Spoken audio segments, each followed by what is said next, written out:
Welcome back to another episode of Tea with Chi, where we talk about you and we talk about me. Hold on, I need a sip of my tea before we get started.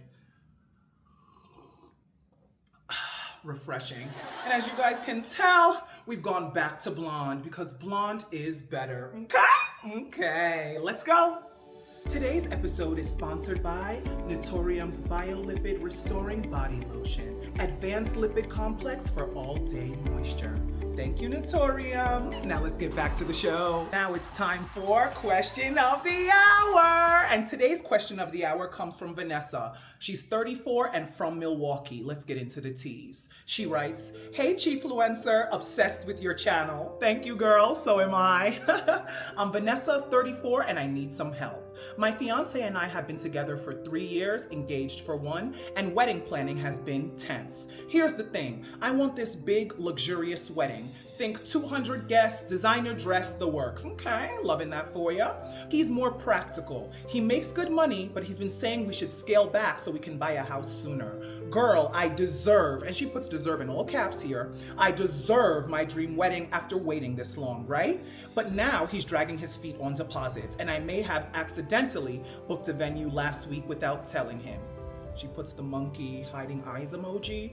When I finally came clean, he got quiet and said, "This is supposed to be our day, not just yours." Now I'm second guessing. Am I being a bridezilla, or is he just not appreciating the moment? Thank you so much, Vanessa, for writing in. But girl, are you gonna make me have to agree with a man on my channel? Honestly, marriage is a great thing, and wedding planning can be a time where both you and your partner get to really collaborate on a project like never before. However, I'm not gonna lie. Placing a deposit on a venue without speaking to him is not the best thing to do, girl. I mean, I see here that, you're growing a little impatient. You mentioned your age, 34, that you've waited a couple of years for this, but it does speak to your lack of communication skills that you would run and place a deposit without telling your man. Think about it if it was the reverse. Would you be happy if he ran and put a deposit on a barnyard for the wedding without letting you know? We would all be slandering him in the comments.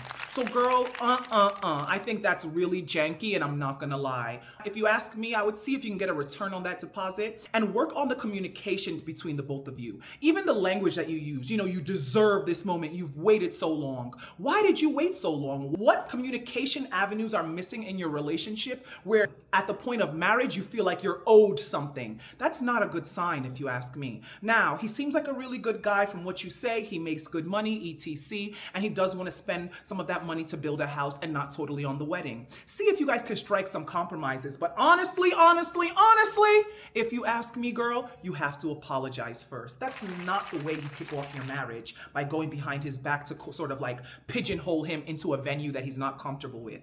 Wedding planning is a time to really focus in, to have great communication skills, and make sure that both of you guys' needs are being met, not just yours. I would think about the reasons as to why the engagement was even so prolonged. Are you guys having communication issues that you're not really addressing, and instead just trying to have the big wedding to show everyone? Ask yourself these questions, sis. And please, don't make me agree with a man again, okay? Okay, bye guys.